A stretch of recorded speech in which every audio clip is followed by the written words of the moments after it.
Hi, welcome back to my channel. Thank you for watching and for subscribing. And if you're just visiting, please consider subscribing.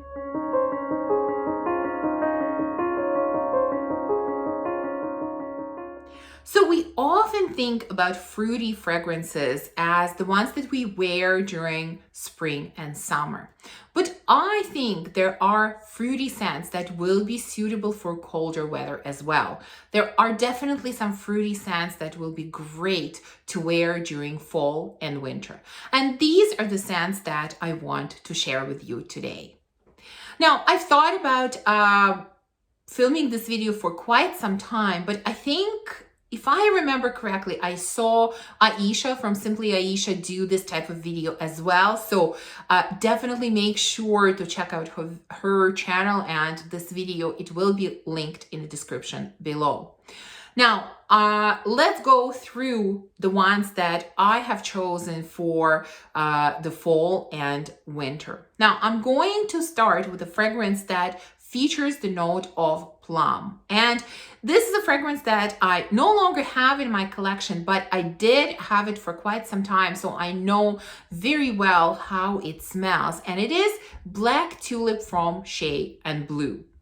This is probably the best plum fragrance that I have ever tried. It is so beautiful. Now, in addition to plum, it has some floral notes. It has tulip, of course, cyclamen, snowdrops. It has white chocolate and it has woody notes. And it's this amazing combination of plum with white chocolate that really made this fragrance gorgeous. It is sweet, it is chocolatey, but in a very gentle way. Like, you can really tell it's not dark chocolate, it's not even milk chocolate, it's definitely white chocolate, and then you have a little bit of floral nuances somewhere in the background. Really beautiful scent. It is a little bit woody as well. Like, everything is really supported by woody notes. Beautiful scent. If you enjoy the note of plum and if you're looking for an interesting white chocolate scent, definitely check it out. Next, let's talk about a fragrance that features the note of black currant. And black currant is one of those notes that I definitely, when I think about it, I associate it with warm weather. But I found a fragrance featuring this note that I think will be great for fall and winter. Now, this is from the house of Rania J, and it is called Moscus. I'm probably mispronouncing it. I have a sample. I will put up the name and the bottle on the screen. This is a new to me house, and this is such a beautiful scent. It has the word musk in the title, so you would think that this is very musky, but I don't think that musk is really the main player here. Now, the notes in here are, of course, musk, sandalwood, iris, vanilla, and black currant. And to me, this kind of smells like a gourmand fragrance. It is definitely very sweet in an edible kind of way. Like, I'm definitely getting, I don't know what I'm getting, vanilla perhaps with sandalwood, because it is creamy, it is smooth. And I'm definitely getting this note of black currant, but it is more in some kind of black currant jam kind of way, rather than like a actual black currant that you eat in the summer. This is more like black currant jam with some vanilla, with some sandalwood, and a little bit of musk. Such an interesting scent, really beautiful, definitely for those that enjoy sweet scents. And if you're looking for something maybe a little bit different and a little bit unusual, definitely get this one a try. I want to test this one on my skin a little bit more to see how it behaves, but my initial thoughts on this is beautiful. Really interesting, high quality scent that features this black currant note in kind of a different and new way. Next, let's talk about a fruity note that I think is probably most suitable for colder weather. That's the note of dates. I have fall in love with this note, absolutely love it in fragrances, and have quite a few featuring this note that I love.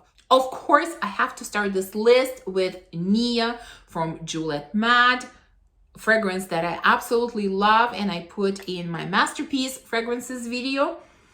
This is dates, this is pomegranate, this is caramel, and this is palm leaf. There are a lot of other notes, but these are the ones that stand out to me. So you have these sweet aromatic dates.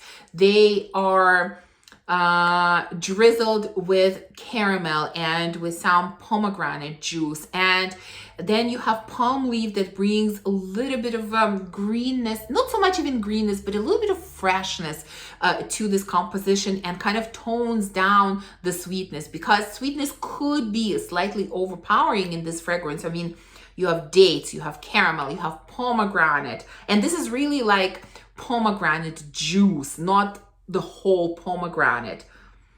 It is absolutely outstanding, the most beautiful scent featuring the note of date, and just one of the best scents overall. So Nea from Juliet Mad, if you enjoy the note of dates, if you're looking for a fragrance featuring this note, you must try this one. Another fragrance featuring the note of dates that I want to mention here comes from the house of Nobile 1942, and it is called Castelli di Sabba. Again, I'm probably butchering it, but I'm going to show you. This is the sample.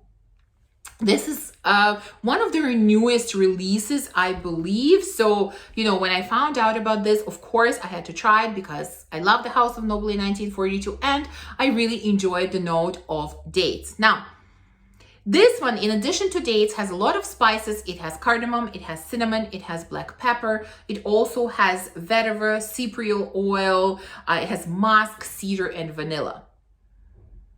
Now, this fragrance I would describe as more masculine than feminine. It is a little bit too masculine for me. Yes, there are dates in here. There are definitely spices in here. They're mixing together.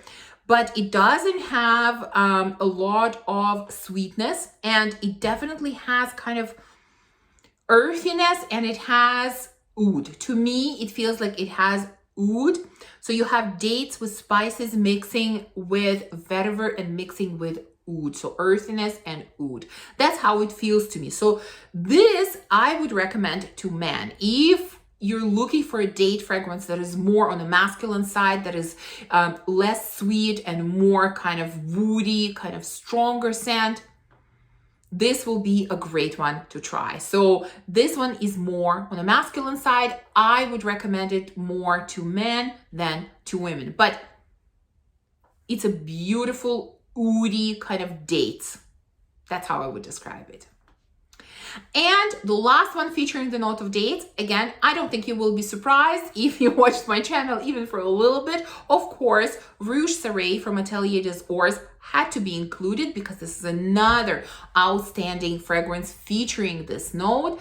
This one is more kind of woodier and more resinous type of date. Now, there are also plums in here, so I could have put it in a plums category as well, but to my nose, dates are more prominent. That's why I put it together with the other fragrances featuring this note. So like I said, dates and plums are here. There's also cinnamon, there is jasmine, patchouli, there is vanilla, there is pearl balsam, and there's gaiac wood. So like I said, this is definitely woody. This is slightly resinous, and it is sweet, but not overpowering sweet. Like, sweetness is done just in moderation, I think, to make this fragrance very unisex. And although plums probably come out more on the initial spray, but very quickly they kind of disappear and the dates come out, and they're there for majority of the duration of this fragrance. Beautiful, beautiful woody dates. Outstanding fragrance. Love this one. Next, let's talk about tropical fruits. And again, I think most of us associate tropical fruits with summer, but I have one fragrance in my collection that I think can be worn during fall and winter as well. In fact, I have worn this one very recently, and granted, we haven't had very cold days yet, but they're definitely not as warm or hot as they were in the summer, and the fragrance worked beautifully. Now, I am talking about, let me find the front. This is Lamar from Kajal.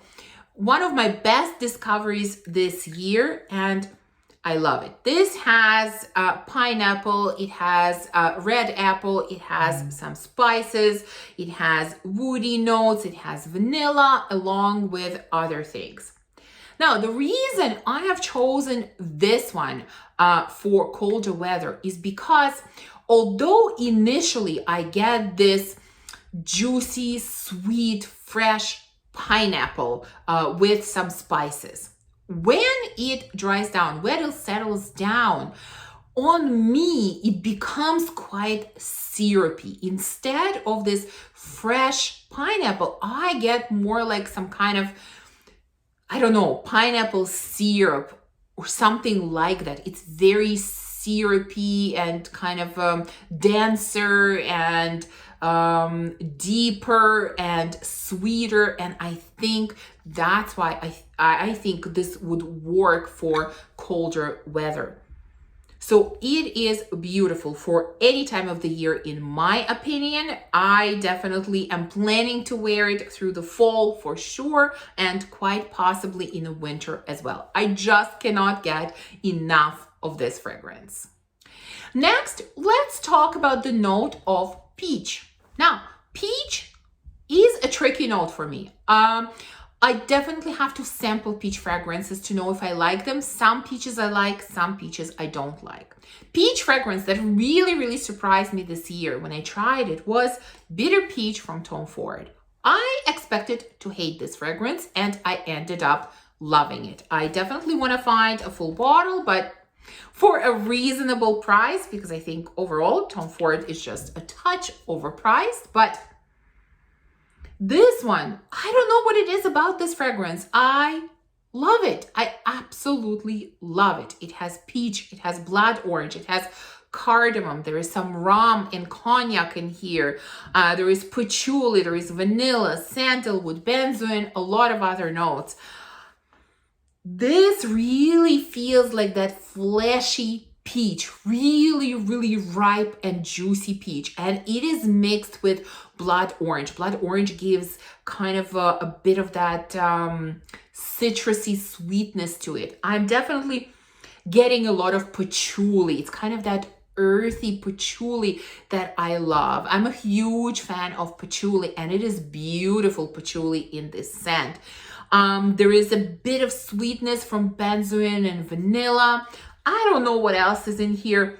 I really can't pick out anything else. To me, it's that fleshy, ripe peach mixed with sweet blood orange with earthy patchouli and a bit of benzoin with vanilla mixing in. I love it. Every time I smell it, I am surprised because I totally expected to hate this scent, and I ended up falling in love with it. Gorgeous peach scent. I need to have it in my collection. I need to find it for a good price somewhere. Stunning, and this will definitely work for fall and winter. Definitely. This is rich, deep, it's grounded by that earthy patchouli, which I think works great in the cold weather. So anyways, enough about Bitter Peach. I love it. Another fragrance featuring the note of peach that I have spoken about several times on my channel. This is from Prada Olfactories line, their private collection, I think. This is called Soleil or Zenith. This is a really spicy peach mixed with some tropical flowers like ylang ylang. That's mostly what I'm getting out of this fragrance. So yes, it does have peach, ylang ylang, sandalwood, nutmeg, cinnamon, vanilla, cumin, and pimento. So like I said, it's peach with a lot of spiciness, but you can tell there is a mix of different spices in here, but again, none of them are too much. None of them are overpowering. Everything is very much in moderation, and then it is mixed with ylang ylang. That's what I'm getting most of all. So kind of tropical flowers mixed together with spicy peach. Beautiful scent, really deserves more hype than it gets. Outstanding peach fragrance. And there is one more peach fragrance that I want to mention here, although it is kind of a peach with a twist, let's call it. This is Ananda Dolce from Micallef. Now, why do I say that this is peach with a twist? Because if I look at the notes, there is a note of peach in here, together with almond, white flowers, tonka, musk, amber. However, when I smell this fragrance, I really don't get any peach. To me, instead of peach, I get pear. So that still makes it a fruity fragrance, still suitable for colder weather, but I get pear instead of peach. Not sure why. So you have this pear mixed together with almond, so it's kind of a nutty pear, and then you have tonka, which even adds to that and gives it a little bit more depth and a little bit more spiciness, and then it is definitely a little bit musky. This is kind of a lighter scent. This would be great as a daytime scent or an office scent, or even a great signature scent. So this is definitely on the lighter side for those that are maybe not fans of these, you know, powerhouse strong fragrances that we typically wear in the fall and winter. If you prefer sort of lighter scents, this would be a great fruity scent to try. And the last fruity note that I am going to feature here is the note of quince. Now, to be honest, I have never eaten quince, so I don't know how it tastes, but I have smelled it, so I do know how it smells. Now, I have two fragrances here featuring the note of quince. The first one I want to mention comes from one of my favorite houses, the house of Xerjoff, and this is Dolce Amalfi. I just have a sample for now, and in fact, I've had several samples, and I have been testing this fragrance for a long time, and this is one of those that I cannot decide. Do I want it? Do I need it or not? I am not sure. Every time I test it, I have a different opinion, so I'm not sure. But anyways, the note of quince is definitely here. There's also apple, saffron, cardamom, cloves. There's vanilla, tonka, amber, cedar, musk. And this, again, has a lot of spices to it. So you're definitely getting very spicy quince that kind of smells a little bit like bubblegum. It has a little bit of that bubblegum vibe that, you know, interestingly enough, sometimes I get and sometimes I don't get. I'm not sure if it depends on the weather, my body chemistry, not sure, but sometimes I get that bubblegum and sometimes I don't. And that's probably why I cannot decide if I want a full bottle or not, because I am not a huge fan of bubblegum. So when I don't get that bubblegum vibe, I really like it. It's that juicy, sweet, spicy quince. I love it. When I get the bubblegum vibe, I don't love it as much. I'm kind of turned off from this scent. Now, right now, I'm smelling it on the strip. I'm not getting bubblegum at all. But like I said, sometimes I do. But overall, it's a high quality scent. It's beautiful. It's because of all the spiciness that's added in here, because of that amber and cedar and tonka in the base. You know, this is not very light. So this is perfect for fall and winter, perfect for colder weather. This is not your summery fruity scent. In fact, I would probably not wear it in the summer. I find it a little bit too much, a little bit too spicy, a little bit too strong for the summer. But for fall and winter, this one is perfect. And the last fragrance in this lineup, and the last quince fragrance, is the one that I think is suitable for any time of the year. I have worn it during winter, I have worn it during spring and summer, and I'm wearing it through fall, and I absolutely love it any time of the year. This is Pas Ce Soir from BDK Parfums. Such a gorgeous, gorgeous quince. Now, in addition to quince, there is ginger, there is mandarin orange, there is orange blossom, there is patchouli, there is amberwood. And this is a really juicy, sweet quince with mandarin orange. I think it's the addition of mandarin orange that I really, really enjoy in this fragrance. In general, I really enjoy the note of mandarin orange, and in many cases it kind of helps a fragrance if it has sort of these tricky for me notes. It really helps. Anyways, I really love this combination of quince and mandarin orange, and there's a little bit of patchouli, again bringing a touch of earthiness to this, but it doesn't stand out all that much. It is a little bit musky, and it is just beautiful. Very, very juicy, sweet, a little bit zesty from the mandarin orange, just gorgeous. For me, Pas Ce Soir works any time of the year, and for me it has a pretty decent performance, so I had to include this one. So there you go. These are my fruity fragrance choices that will work for fall and winter. I would love to know if you wear any fruity scents during the cold weather. Please let me know down in the comments. I hope you enjoyed this video, and if you did, please remember to give me a thumbs up and subscribe, and I will see you soon in the next video. Bye!